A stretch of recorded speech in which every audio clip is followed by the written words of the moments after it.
Welcome to my channel Nursing Abstract. In today's topic, we are going to discuss about tissues. It is a vast topic, so we are going to divide it into 3 parts according to its type. And in today's topic, we are going to discuss about epithelial tissue, one of the types of tissues. And introduction. Tissues consist of a large number of same type of cells and are classified according to their size, shape, function of their constituent cells. So in tissues, so many large number of same type of cells are being present and is classified according to their size, shape and function. There are 4 main types of tissues, each with subtypes. They are epithelial tissue or epithelium, connective tissue, muscle tissue and nervous tissue. So mainly 4 types are there: epithelial tissue, connective tissue, muscle tissue and nervous tissue. And each one is having its own subtype. So this is a diagram of connective tissue, epithelial, muscle and the nervous tissue. And in today's topic we are going to discuss about this epithelial tissue. So epithelial tissue and types. Epithelial tissue covers the body and lines cavities, hollow organs and tubes. So the epithelial tissue is covering the body, and where we can see this is its cavities, abdominal cavity, thoracic cavity, all the cavities, and hollow organs, all the organs which are hollow, which is having space inside it, hollow organs, stomach like substance like that, and tubes, the uterine tubes, in all the tubes, the trachea, wherever the tubes are being present, this epithelial tissue is being found. It is also found in glands.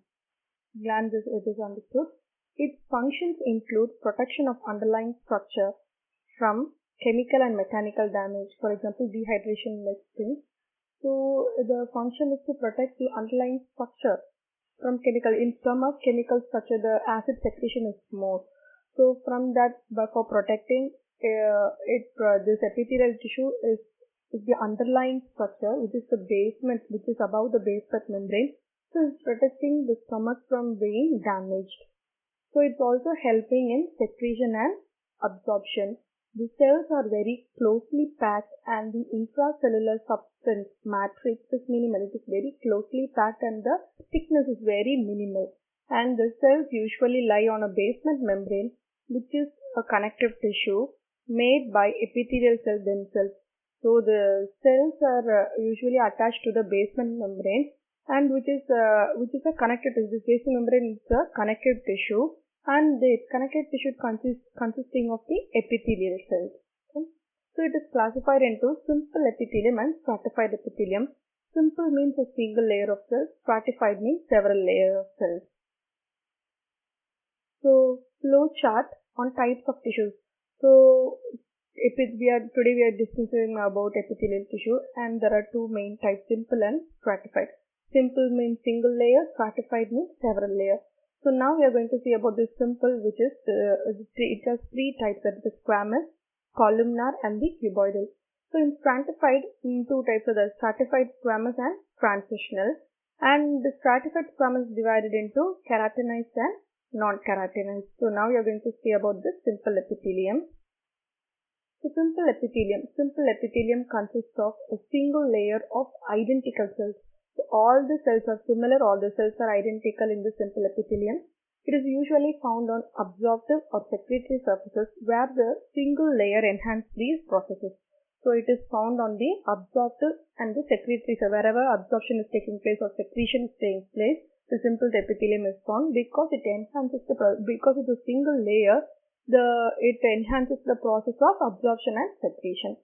There are mainly 3 types of simple epithelium and are named according to the shape of the cell, which differ according to their function. So mainly there are 3 types of epithelium are being present, and it is divided because of its shape it is being named, and each one is having their own function.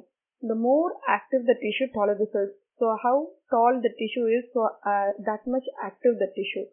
So there are main 3 types, that is the squamous epithelium or the pavement epithelium, cuboidal epithelium and columnar epithelium. So squamous. So this is composed of a single layer of flattened cells. So it is a single layer epithelium. Simple epithelium means it is a flattened cells. So here the single layer of flattened cells, single layer, but in this squamous epithelium it is a flattened cells are being present in a single layer.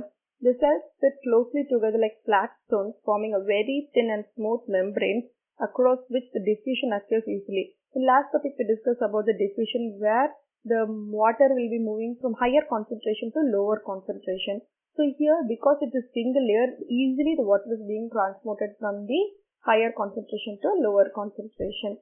It forms the lining of the following structures.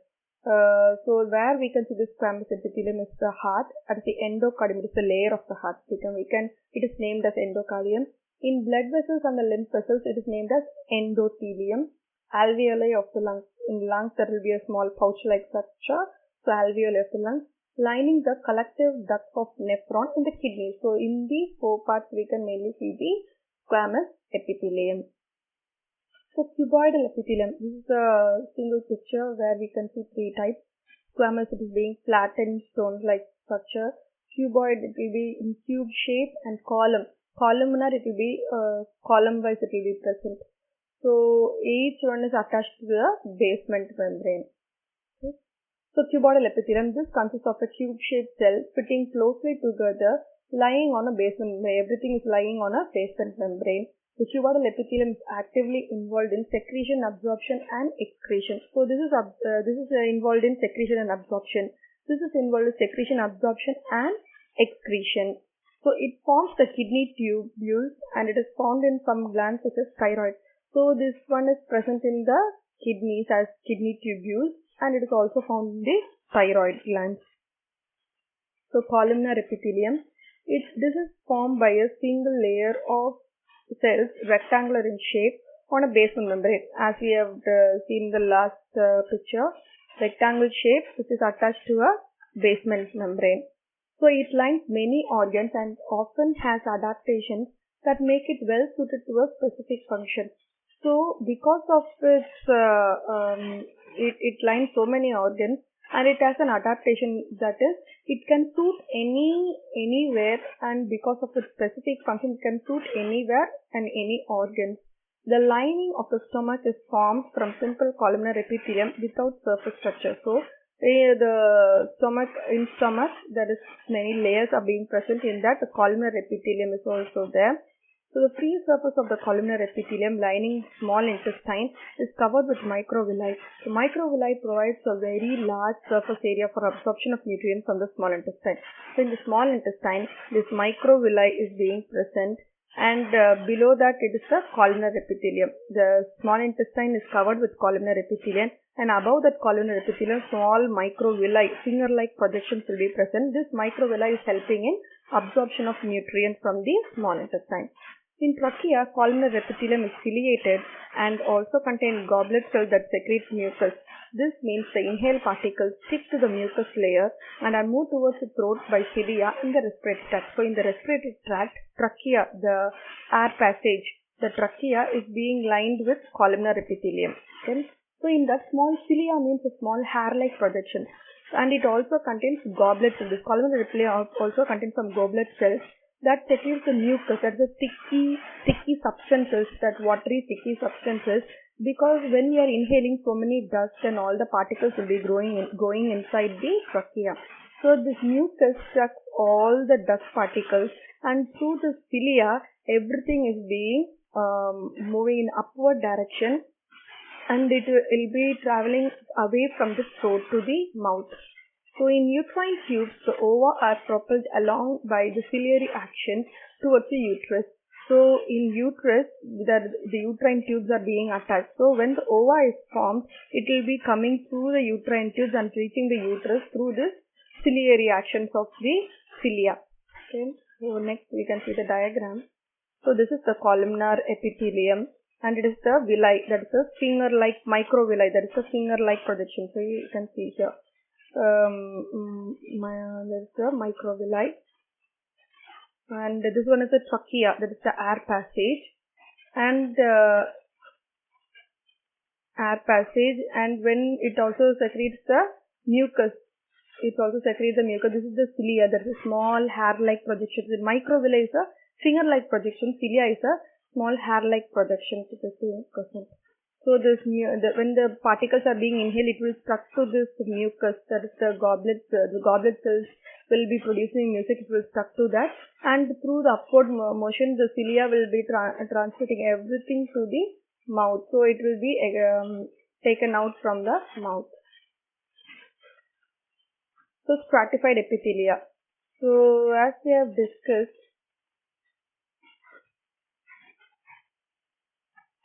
so epithelial tissue, simple epithelium, squamous, columnar, humoral. These three we have discussed.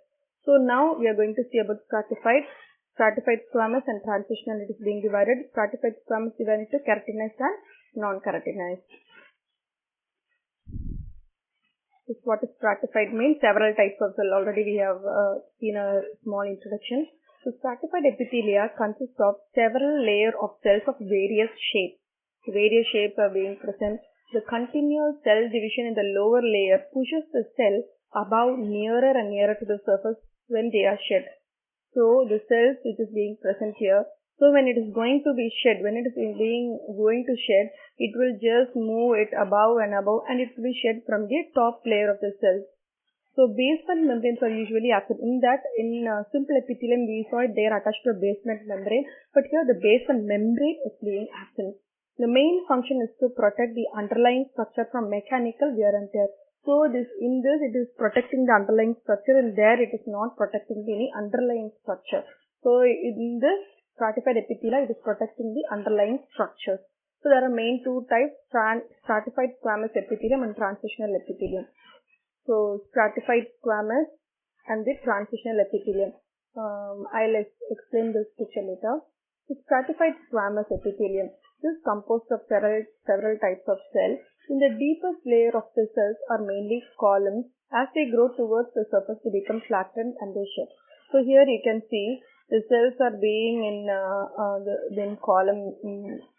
The deepest layer of the cells are mainly columnar. They are columnar epithelium. As they grow towards the surface, when they are being weak, worn out, and they are going to shed, they'll just push it, and the nuclei will be absent, and it will be just moving to the upper surface, and from there it will be shed. Okay, so this is the stratified squamous epithelium, and it is being divided into keratinized, stratified, and non-keratinized. So keratinized means it is found on dry surfaces, subjected to wear and tear, that is the skin, nail, and hair and nails. So where there are dry surfaces are being present, this keratinized stratified epithelium is being seen. So the surface layer consists of dead epithelial cells that lost their nuclei and contain protein keratin. Here you can see there are no nuclei, but it contains a protein called keratin. So this forms a tough and relatively a waterproof protective layer that prevents the drying of the cell underneath. So it prevents this protects the underlying substance from being it acts as a waterproof. This layer acts as a waterproof, and it prevents the cell from drying out. So like a sunscreen, this is being protecting the underlying structure. The surface layer of the skin is rubbed off and it is replaced from underneath. When this layer is being shed off, new cells will start growing here, and they will develop, and these cells will be growing up, and these cells will be growing up, and they lost their nuclei. This is a continuous process which is happening in the keratinized stratified epithelium. So what is non-keratinized stratified epithelium? So this protects the moist surfaces subjected to wear and tear and prevents them from drying out. Example, conjunctiva of the eye, lining of the mouth, the pharynx, the esophagus, or the vagina. So where the moist surfaces are being present, this non-keratinized will be seen. When the dry surfaces, this keratinized will be seen. So where are the conjunctiva of the eye and the lining mouth, where the moist surface is present, the pharynx, the esophagus, and the vagina. These are the substances where the moist surfaces are being present. So the next one is the transitional epithelium. This is composed of several layers of pear-shaped cells. It lines several parts of the urinary tract, including bladder, and allows for stretching as a bladder cell. So this transitional epithelium, it consists of a pear-shaped, what we eat as the pear-shaped cells, it is being present, and it is mainly found in the urinary bladder. As the urine is being filled in the bladder, it needs to stretch it and allows it to fill. So this transition epithelium is mainly found in that type, in the bladder. So now we can see the stratified squamous. So the keratinized means the shedding of the layer will be present. So the cells without nuclei will be shedded here. So stratified column is present, stratified cuboidal is being present, and this is the transitional, that is the pear-shaped cells are being present. As we have to conclude now, epithelial tissue, it is a type of tissue where simple and stratified epithelium. Simple means single layer, stratified means several layers. Simple three types: squamous, columnar, cuboidal. According to its shape, it is a basement, it is a flat stone-like structure. Column means it will be in rectangular shape. Cuboidal will be in cube-shaped cells. And stratified, there are two types: stratified squamous and transitional. Transitional is mainly found in urinary bladder for stretching. Stratified squamous is divided into keratinized and non-keratinized. Keratinized is found in your hair and where the dry surfaces is keratinized, and non-keratinized is found in the eyes, vagina, where the moist surfaces are being, pharynx, everywhere moist surfaces are being present. So this is a review about your keratinized epithelial tissue, and the next topic we will see about the next type of tissue. So thank you everyone.